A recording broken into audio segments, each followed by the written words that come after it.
한국토지주택공사 LH 직원들이 신도시로 예정된 지역의 땅을 미리 사들였다는 투기 의혹. 민심도 싸늘하고 그 파장도 점차 확대되고 있습니다. 정철진 경제평론가와 함께 자세히 짚어보겠습니다. 네, 안녕하십니까? 네, 안녕하십니까? 먼저 이 LH 직원들의 투기 의혹. 지금 이 의혹을 뒷받침하는 이 정황들이 속속 드러나고 있다고요? 네, 그렇습니다. 이제 광명 시흥지구의 규모는 한 2만 3천 제곱미터, 7천 평 정도가 되는 땅을 LH 직원들 또 그들의 가족들 약 한 10여 명이 이제 샀다라는 것인데요. 전체 규모 액수는 100억 정도입니다. 근데 이 중에서 58억 정도를 이제 대출받았다라고 하는 것은 상당히 세게 여기서 이제 무조건 좀 사야 된다라는 어떤 그런 자신감이 있었다고 느껴질 수가 있겠죠. 특히 이제 이들이 사들인 기간이 2018년부터 약 2년여의 기간. 이것은 결국 3기 신도시의 발표와도 어느 정도 일치한다 이렇게 볼 수가 있겠고요. 또 하나 이제 시흥시 과림동 땅이라든가 기타 등등을 보면 나중에 이 대토 보상을 염두에 둔 것처럼 이제 1,000제곱미터처럼 짝짝 지분 쪼개기를 했다 이렇게 볼 수가 있겠고 이 10여 명이 뭐 한 명이 플레이를 한 게 아니라 2명 혹은 3명 이렇게 5명 옛 동료들 뭐 이런 식으로 같이 이제 샀고요. 이 중에는 과거에 토지 보상 업무를 했던 이제 그런 담당자도 포함이 되어 있는 것으로 또 파악이 되고 있습니다.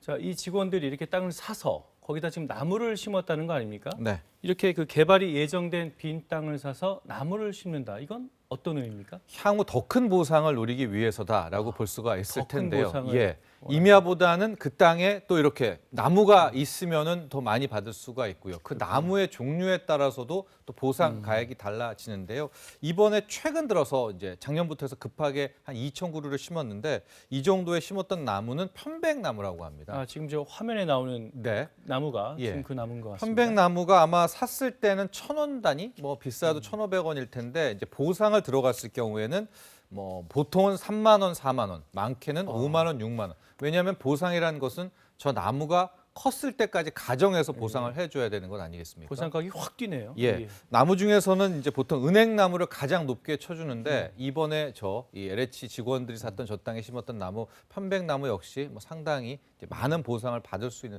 이제 그런 묘목으로 알려져 있습니다. 그럼 말씀대로라면 이 정황상 이 높은 보상금을 염두에 뒀다 이런 추정이 가능한데 네.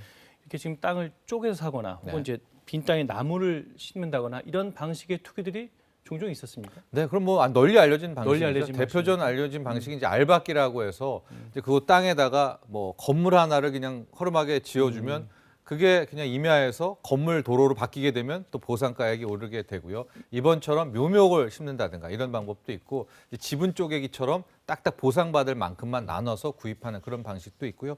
이번에 좀 특이했던 것은 이렇게 거액을 들여서 사들였는데 사들인 토지 중에서 이제 맹지라고 하죠. 이렇게 땅 한 군데 어디 도로가 없이 그냥 예. 똑하니 있어서 뭐 아무짝에도 쓸모가 없는 땅도 포함이 돼 있습니다. 그렇다면 이것은 왜 샀겠습니까? 향후 뭐가 있을 것이라는 것을 알았기 때문에 거액을 들여서 이제 사게 된 것이고요. 또 지금 보니까 아니 은행에서는 그런 맹지에도 이렇게 큰 돈을 또 대출해 주냐? 또 이런 의혹이 일파만파로 커지고 있습니다. 아, 금융권의 대출 네. 의혹까지 제기되는 상황이군요. 자, 그런데 지금 LH 직원들이 땅을 사들인 이 경기도 시흥시 과림동 이 지역에 또 수상한 거래 정황들이 포착됐다고요? 네, 그렇습니다. 시흥시 과림동. 뭐 일반인들이 크게 관심을 안 가질 수도 있는 그런 지역인데요. 예. 이 최근에 한 1년여의 기간 동안의 토지 거래 빈도수를 좀 보면 예. 굉장히 좀 의혹이 가는 대목이 있습니다. 가령 작년 8.4 부동산 대책이 나왔을 때 있지 않습니까? 예. 저 앞 기간에 한 4월부터 160건 정도가 나왔는데 그 전에는 거래가 없었어요. 그러니까 8.4 대책 한 넉 달 전인 4월부터 3건의 거래가 터졌고 5월에는 거의 80여 건이 터지지 않았었습니까? 그러다가 8.4 부동산 대책에서 저 광명시흥은 빠지게 됩니다. 그러면 9월, 10월에 저 정도의 거래가 터졌다면 당연히 몇 건이라도 나와야 되는데 예. 참 그냥 없어져 버립니다. 그러다가 이제 2사 대책, 이번 공급 대책에 광명시흥이 포함되지 않습니까? 그 전에 또한 4개월부터 거래가 다시 터지기 시작했다라는 것은 저 거래 모두에 실질적으로 이번에 정보가 샜던 것 아니냐라는 또 그런 의혹을 받을 수가 있는 거죠. 그렇군요. 자, 그래서 문 대통령도 지금 다시 한번 고강도 조사를 지시했고요. 이 정부 조사단도 조사에 착수했는데 구체적으로 어디를 어떻게 지금 조사하겠다는 겁니까? 일단은 신도시가 쟁점으로 부각되고 있기 때문에 6곳의 신도시 모두를 다 조사 대상에 포함이 됐습니다. 뭐 예. 남양주 왕숙, 고양 창릉, 인천 계양, 부천 대장, 이번에 광명시흥, 또 하남 교산, 과천 안산이고요. 대상도 LH 직원이 아니라 LH 직원, 국토부 직원, 나아가서 지금 얘기 나오는 것은 경기도개발공사, 뭐 경기도시, 뭐 지자체까지. 예, 지자체, 경기도, 뭐 인천시, 나아가 서울시까지를 다 연관된 뭐 전주조사를 해라. 이제 이렇게 일단 시작이 된 것 같습니다. 결국 이제 조사의 핵심이 투기 여부일 텐데 일부 직원들은 투기가 아니라 투자다. 뭐 이렇게 주장하고 있다면서요? 근데 네, 이게 그렇습니다.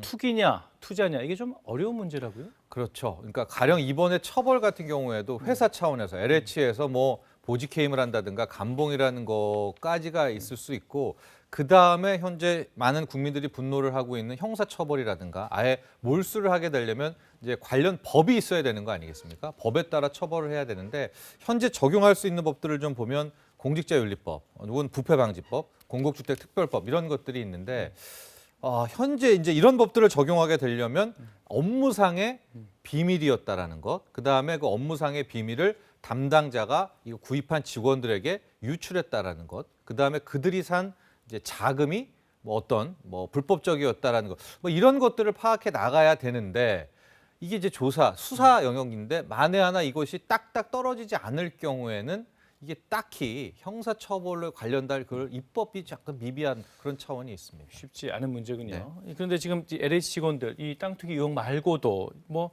지금 여러 가지 행위로 도덕적 해이다 이런 비난을 받고 있죠. 뭐 네. 일타 강사 얘기도 좀 나오고요. 맞습니다. 이제 그곳에 있었던 이제 직원인데요. 뭐 지금 자신이 20년 이상 뭐 관련 업무에 있었다라고 해서 토지 경매, 공매, 일타 스타 강사로 활동을 하고 있는 수강료를 받더니 5개월 과정에 23만 원을 받는 뭐 그런 활동을 하고요. 뭐 유튜브를 통해서도 활동을 하고 있는.